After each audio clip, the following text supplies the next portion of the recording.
রিকশা রিকশা রিকশা রিকশা রিকশা।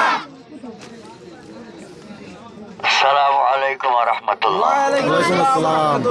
নাহমাদুহু ওয়া নুসাল্লি আলা রাসূলিল কারীম, আম্মা বা'দ। আল্লাহ রাব্বুল আলামিনের লাখো শুকর, তিনি আমাদেরকে মানুষ রূপে সৃষ্টি করছেন এবং জ্ঞান দান করছেন। ভালো মন্দ বোঝার বৈশিষ্ট্য তো একমাত্র মানুষেরই আছে। এটা আল্লাহর বহুত বড় এক নেয়ামত।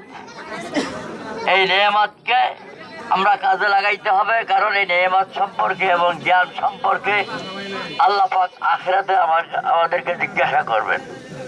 আমাদের সৃষ্টির উদ্দেশ্য ছিল এই জমিনের মালিককে আল্লাহ, আমরাও কার? আল্লাহ। আল্লাহর জমিনে আল্লাহর বিধান রাসূলের আদর্শ চালু করার জন্য আমাদেরকে পাঠিয়েছিলেন। কিন্তু বিগত আজকে দীর্ঘদিন 57 বছর যাইতেছে, আমরা তার নামও শুনি নেই কোনোদিন। যার কারণে পরস্পর মারামারি, কাটাকাটি, হানাহানি, চান্দাবাজি, বিভিন্ন রকমের সমস্যা আমরা জর্জরিত। এই সমস্ত সমস্যার থেকে যদি আমরা নিষ্ক্রিয়তা লাভ করতে চাই, শান্তিতে থাকতে চাই, এই খেলাফত মজলিস যে আমাকে ইচ্ছা বাসা দিয়েছে, এর বিকল্প আর কোনো পথ আমাদের জন্য নাই। সঙ্গে সঙ্গে সংক্ষিপ্তভাবে আরেকটা কথা বলবো। আমাদের এই দেশে আমরা প্রধানত দুই শ্রেণীর মানুষ বাস করি। আমরা মুসলমান, আমাদের পাশেই থাকেন সংখ্যালঘু ভাই, হিন্দু ভাইয়েরা।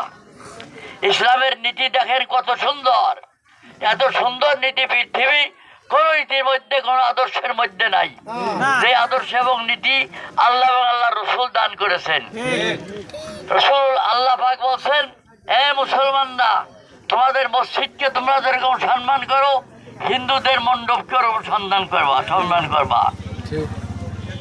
মুসলমানরা হিন্দুদের মণ্ডপকে ভাঙবে না, আল্লাহ নিষেধ করে দিয়েছে।